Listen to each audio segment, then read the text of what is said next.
قد يسرنا القرآن للذكر فهل من مدكر۔ الحمد للہ رب العالمین والصلاة والسلام علی سید الانبیاء والمرسلین، اما بعد فاعوذ باللہ من الشیطان الرجیم، بسم اللہ الرحمن الرحیم۔ قابل صد احترام 30ویں پارے میں سورۃ الشمس آج انشاءاللہ ہم پڑھیں گے۔ سورۃ الشمس بھی اس پارے کی باقی اکثر صورتوں کی طرح مکی ہے۔ شمس کا معنی سورج ہے۔ اس کی 15 آیات مبارکہ ہیں۔ اس میں ابتدائی چند آیات میں اللہ نے اپنی قدرت کی اور جو اس کی تخلیق کی شاہکار چیزیں ہیں ان کی قسمیں اٹھائی ہیں، جن میں سورج، چاند، دن، رات، آسمان، زمین اور نفس، اس کی اللہ نے قسم اٹھائی ہے۔ اور اس قسم اٹھانے کے بعد ایک ان قسموں کا جو جواب ہے وہ 2 آیات مبارکہ میں ذکر کیا گیا ہے۔ یہاں 10 آیات میں قسمیں اٹھا کر ایک ہی بات کی تاکید کی گئی ہے، اور وہ یہ ہے کہ جس نے اپنے نفس کو پاک کر لیا وہ کامیاب ہو گیا، اور جس نے اپنے نفس کو پاک نہیں کیا وہ نامراد ہو گیا۔ نفس کی پاکی سے مراد اللہ کی توحید کو ماننا، نبی پاک علیہ الصلوۃ والسلام کی رسالت کو ماننا اور عقائد اسلام کو ماننا ہے۔ یہ صورت اس دور میں نازل ہوئی جب ابتدائی حضور کی رسالت کا اور اعلان کا دور تھا، تو وہاں پر نمازیں، روزے، حج، زکوٰۃ فرض نہیں تھے، بلکہ جو تقویٰ، پرہیزگاری اور خوف خدا تھا بنیادی طور پر اس کی تعلیمات تھی۔ یہ پہلی 10 آیات کا کرکس اور خلاصہ ہے۔ 11، 12، 13 اور اگلی آیات مبارکہ میں ایک تاریخی حقیقت پیش کی گئی ہے، اور تاریخ میں پیش آنے والا واقعہ کہ جو قومیں اللہ اور اس کے رسول کے احکام کی نافرمان ہوتی ہیں ان کے اوپر پھر اللہ کے عذاب کا کوڑا برستا ہے، اور قوم سمود کو جو ہے وہ بطور ایک عبرت کے طور پر، نشان کے طور پر بیان کیا گیا ہے۔ آسان سی سورہ مبارکہ ہے۔ اعوذ باللہ من الشیطان الرجیم، بسم اللہ الرحمن الرحیم۔ والشمس وضحاہا، واو قسمیہ ہے۔ شمس سورج کو کہتے ہیں، آفتاب کی قسم ہے، سورج کی قسم ہے۔ وضحاہا، واو کا معنی، اور ضحا جو ہے وہ پورا جوبن پہ آ جانا، جیسے ہم صلاۃ الضحیٰ پڑھتے ہیں چاشت کے وقت کی، تو یہاں پر اس کی سورج کی دھوپ اور اس کی جو چمک ہے اور جوبن ہے اس کی قسم ہے کہ یہ کون ہے جس نے سورج جیسی ٹکیا اور اس کی روشنی کو پیدا کیا ہے۔ اس کی قسم ہے۔ والقمر اذا تلاہا، والقمر واو قسمیہ ہے۔ والقمر، اور ماہتاب کی قسم ہے، چاند کی قسم ہے۔ اذا تلاہا، اذا کا معنی جب، تلاہا وہ اس کے پیچھے آئے، یعنی غروب آفتاب کے بعد پیچھے آنا چاند کا ہوتا ہے، تو اللہ فرما رہے مجھے اس کی بھی قسم ہے۔ والنہار اذا جلاہا، والنہار، اور قسم ہے دن کی، اذا جلاہا جب آفتاب کو وہ روشن کر دے، اس پورے جوبن کی قسم ہے۔ واللیل اذا یغشاہا، واو کا معنی قسمیہ ہے۔ لیل رات کی قسم ہے، اذا جب، یغشا یہ ہم نے پہلے بھی کلمہ متعدد دفعہ قرآن میں پڑھا ہے۔ آنکھوں اور کانوں پہ پردے کی بات تھی تو بھی یہی تھا، اب اس کو وربلائز کر دیا گیا اور یہ بطور فعل ہے۔ ویسے یہ غشاوت ان کے معنی میں سورہ بقرہ میں اور مختلف جگہوں پر بیان ہوا ہے۔ اور رات کی قسم جب وہ اس کو چھپا لے۔ والسماء وما بناہا، واو پھر قسمیہ ہے اور قسم ہے السماء آسمان کی، وما بناہا، واو یہاں عاطفہ اگر آپ مانیں، ما جس نے، بناہا اس کو بنایا ہے، آسمان کی قسم ہے اور آسمان کو بنانے والے کی قسم ہے۔ والارض، اور زمین کی قسم ہے، وما طحاہا، اور جس نے اس کو بچھایا ہے اس کی قسم ہے۔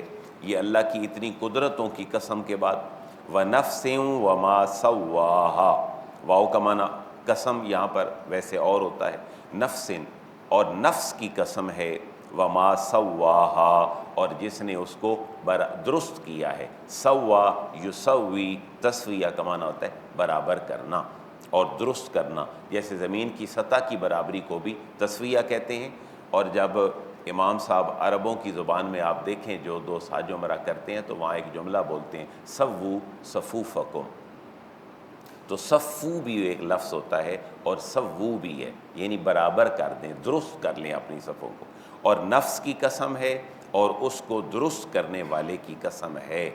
فَأَلْهَمَهَا فُجُورَهَا وَتَقْوَاهَا، نفس بھی بنایا اور نفس کو درست کرنا بھی اس نے معاملہ کیا، اور فَأَلْهَمَهَا، فا کا معنی پس الہما، اس نے الہام کر دیا، کسی چیز کو فوراً کسی چیز میں ڈال دینا، یہ الہام ہے۔ تو دل کے اندر کوئی بات ایسی آ جائے جو کہ الہامی اور اس کو ریویلیشن ہم کہیں تو فَأَلْهَمَهَا، پھر اللہ نے اس کے دل میں ایک بات ڈال دی، کون سی؟ فجورہا و تقواہا، نفس اتنی بڑی اللہ کی تخلیق ہے کہ وہ اپنے کوئی بھی اچھا کام کرنے سے پہلے اطمینان کا اظہار کرتا ہے اور کسی بھی برے کام سے پہلے وہ بے اطمینانی کا اظہار کرتا ہے۔ اس کی طرف حضور نے اشارہ بھی فرمایا، تمہارا سب سے پہلا مفتی تمہارا دل ہے۔ تو نفس بمعنی دل کہیں یا نفس بمعنی وہ طاقت کہیں کہ جو ہمیں اچھا برا سکھاتی ہے۔ اللہ فرما رہے اتنی بڑی جس نے تخلیق کی ہے نفس کی کہ وہ اچھا اور برا تمہیں پہلے بتا دیتا ہے۔ تو ان ساری قسموں کے بعد جواب قسم کیا ہے؟ قد افلح من زکاہا وقد خاب من دساہا۔ یہ پہلی 8 آیات میں جو قسمیں اٹھائی گئی ہیں یہ بنیادی طور پر قد افلح من زکاہا وقد خاب من دساہا اس کے لیے اٹھائی گئیں۔ فَأَلْهَمَهَا فُجُورَهَا وَتَقْوَاهَا، پھر اللہ نے نفس بنایا، اس کو درست کیا، پھر فَأَلْهَمَهَا، پھر اس کے دل میں ڈال دیا فجورہا کہ نافرمانی کس کس معاملے میں ہے، وَتَقْوَاهَا اور اس کی پرہیزگاری کس کس معاملے میں ہے۔ اور ہم اگر دیکھیں تو ہمیں پتہ چلتا ہے جب کوئی کام کرنے لگیں کہ اب یہ کام تم نے نہیں کرنا کیونکہ یہ غلط ہے، یہ انسان کی فطرت ہے، بار بار ایک اندر سے کال آتی ہے اور وہ نفس کی کال ہوتی ہے، اور نفس کوئی چھوٹی چیز نہیں، اللہ کی تخلیقات میں بہت بڑی تخلیق ہے، ایک میگنیٹ ہے جو نیکی کو کھینچتا ہے اور برائی کو خود سے دور کرتا ہے۔ اب اس کال پر جس نے لبیک کہا برائی پر تو وہ نامراد ہو گیا، اور جس نے اچھائی پر لبیک کہا وہ یقیناً کامیاب ہو گیا۔ قد افلح من زکاہا، قد جو ہے یہ تحقیق کے لیے آتا ہے، یقیناً کے معنی میں افلاح، فلاح پا گیا، کامیاب ہو گیا، من جس نے زکا، زکا یزکی تزکیہ، اس کا معنی ہوتا ہے پاک کرنا، اور یہی روٹ ہے جو زکوٰۃ کے معنی میں بھی استعمال ہوتی ہے۔ تو زکا یزکی اور یہاں پر بھی دونوں کا معنی پاک ہونا ہے۔ مال اگر ہم دیں تو مال پاک ہوتا ہے، اور نفس کو اگر آلودگی سے پاک کریں تو وہ نفس تزکیہ نفس کہلاتا ہے۔ یقیناً فلاح پا گیا جس نے اپنے نفس کو پاک کر لیا۔ وقد خواب من دساہا، واو کا معنی اور قد یقیناً، خواب یہ اردو میں لفظ بھی ہم بولتے ہیں، ہم کہتے ہیں فلاں بندہ بڑا خواب و خاسر ہو گیا، تو خواب جو ہے یہ وہ خواب نہیں ہے جو الف والا ہے، وہ تو ایک خواب کی شکل میں لکھا جاتا ہے، تو یہ نامراد ہونا ہے۔ من جس نے دساہا، جس نے اپنے نفس کو، دسا یا دسو کا معنی ہوتا ہے کوٹنا، یعنی کسی چیز کو کوٹ کے ختم کر دینا۔ آپ دیکھتے ہیں عموماً جو یوزڈ گاڑیاں ہوتی ہیں ترقی یافتہ ممالک میں یا چیزیں، وہ کوٹ کاٹ کے بالکل سائڈ پہ کر دیتے ہیں جو یوز لیس ہو جاتی ہیں، یعنی نفس کو ایسے کوٹ کر خراب کر دینا کہ اس کے اندر یہ صلاحیت ہی ختم ہو جائے کہ نیکی کیا ہوتی ہے اور برائی کیا ہوتی ہے۔ تو یقیناً وہ کامیاب ہو گیا جس نے اپنے نفس کو پاک کر لیا، اور یقیناً وہ نامراد ہوا جس نے اپنے نفس کو کوٹ دیا، خاک میں ملا دیا اور دبا دیا۔ یہ بیسیکلی تعلیم کس کی ہے؟ کہ اللہ کے دیے ہوئے عقائد اور بیلیف پہ ایمان لے آؤ، کیونکہ یہ صورت جب نازل ہوئی ہے تو مکے کا ابتدائی دور ہے، تو لوگوں کو توحید کی دعوت دی گئی ہے، اللہ کی قدرت کی دعوت دی گئی ہے کہ اس کے اوپر ایمان لاؤ۔ جیسے سورج کی تخلیق، تو عرب کے لوگ تو سورج کے پجاری بھی تھے، بلکہ مصری جو لوگ ہیں وہ سورج کا جو ہے وہ اوتار اور دیوتا سمجھتے تھے، فرعین اور فرعونوں کو۔ اسی طرح چاند کی جو پوجا ہوتی تھی، اور جو دن رات کے جملہ مظاہر ہیں ان کی پوجا ہوتی تھی۔ ہندوازم میں آج بھی مختلف چیزوں کی جو ہے وہ پوجا ہوتی ہے۔ تو اللہ فرما رہا ہے ان ساری چیزوں کو میں نے تمہاری خدمت کے لیے تخلیق کیا ہے، اصل بات یہ ہے کہ تم اللہ اور اس کے رسول کے اوپر ایمان لے آؤ۔ یہ 10 کے بعد جو اگلی آیات ہیں 5، ان کے اندر اللہ اور اس کے رسول کے احکام کو جھٹلانے والے قوموں کے برے انجام پر ایک تاریخی اسپیسیمن پیش کیا گیا ہے۔ اور کذبت سمود بتغواہا، کذبت جھٹلایا قوم سمود نے اپنے پیغمبر کو، بتغواہا، با تغوا اور ہا یہ تین الفاظ کا مجموعہ ہے، اور تغوا جو ہے یہی روٹ ہے جو طغیانی کے معنی میں بھی استعمال ہوتی ہے، جو سمندر کے اندر مد و جزر اور طغیانی آتی ہے۔ قوم سمود نے اپنے نبی کو جھٹلایا بتغواہا، اپنی سرکشی کے باعث، اپنے شتر بے مہار ہونے کے باعث کہ انہوں نے اللہ کے نبی کی بات کو نہیں مانا۔ اذ انبعث اشقاہا، پوری قوم تو مجرم تھی ہی تھی، لیکن ایک بندہ ان میں بڑا زیادہ مجرم تھا جو سرخیل تھا اس پوری قوم کا۔ کوئی بھی ہوگا، مفسرین نے اس کا نام مختلف اس کے نام ذکر کیے ہیں کہ وہ کون تھا، لیکن قرآن نے اس کا نام ذکر نہیں کیا، اور لیکن اس کی جو بری حرکت ہے اس کو ذکر کیا کہ صالح علیہ السلام کے تقاضے پر اللہ نے اونٹنی جو ہے وہ گابن پیدا کر دی، اور اب کہا کہ یہ جو کنواں ہے اس کے اوپر پانی کی تقسیم کر دی کہ اب یہ اونٹنی پانی پیے گی اور ان دنوں میں پانی تمہارے استعمال کے قابل ہوگا۔ تو اس نے جو اونٹنی ہے اس کی کونچیں کاٹ ڈالی، وہ جو شریر آدمی آگے تھا قرآن نے اس کا ذکر کیا ہے، اذ انبعث اشقاہا۔ قوم سمود نے اپنے پیغمبر کو، اپنے رسول کو اپنی سرکشی کے باعث جھٹلایا۔ اذ انبعث، اذ کا معنی جب، انبعث، انبعث کا لفظ ہم اردو میں بھی یوز کرتے ہیں، جیسے بعثت ہوتی ہے نبی پاک علیہ السلام کی بعثت، یعنی آپ کے تشریف آوری اور آپ کا آنا، یہاں اٹھنے کے معنی میں ہے۔ اذ انبعث، جب وہ سرکش آدمی اٹھا، وہ کتنا سرکش تھا؟ اشقاہا، وہ شقی نہیں، بدبخت نہیں، اشقاہا، اپنی قوم میں سب سے زیادہ بدبخت آدمی تھا وہ جب اٹھا، یعنی اونٹنی کی کونچیں کاٹنے کے لیے۔ فقال لہم رسول اللہ، فا تو کالا فرمایا، لہم ان کو، رسول اللہ اللہ کے رسول نے، اس وقت اللہ کے رسول نے ان کو کہا کہ خبردار رہنا، ناقۃ اللہ، یہ عام اونٹنی نہیں ہے بلکہ یہ اللہ کی اونٹنی ہے۔ ناکا اونٹنی کو کہا جاتا ہے، اور جو اس کا جینڈر کے اعتبار سے میل ہے اس کو ایبل کہا جاتا ہے۔ افلا ینظرون الی الابل کیف خلقت، تو اللہ کے نبی نے اپنی قوم کو کہا کہ یہ خبردار ہو جاؤ، یہ اللہ کی اونٹنی ہے، اور وسقیاہا، اونٹنی کے بارے میں بھی خبردار رہنا۔ وسقیاہا، سقایس کی کا معنی ہوتا ہے پینا، اسی سے اردو شاعری میں ایک لفظ آیا ساقی، پلانے والا۔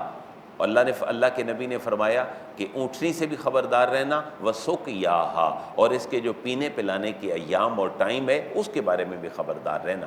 اب تم نے ریکوائر کیا ہے کہ کوئی معجزہ آئے تو معجزہ آ گیا ہے، اب تم بھی آزمائش میں پڑ گئے، لیکن قوم نے کیا کیا؟ فکذبوہ، فا کا معنی پس، کذب یکذب، تکذیب کا معنی ہے جھٹلانا۔ فکذبوہ، قوم نے اپنے رسول کو اور رسول کے اس حکم کو جھٹلا دیا۔ فعقروہا، یہ تین الفاظ ہیں جی، فا، عقرو اور ہا۔ عقرو فعل ہے جمع کے لیے، فا دین، تو عقروہا، انہوں نے جو اونٹنی ہے اس کی کونچیں جو ہیں اس کو کاٹ ڈالا۔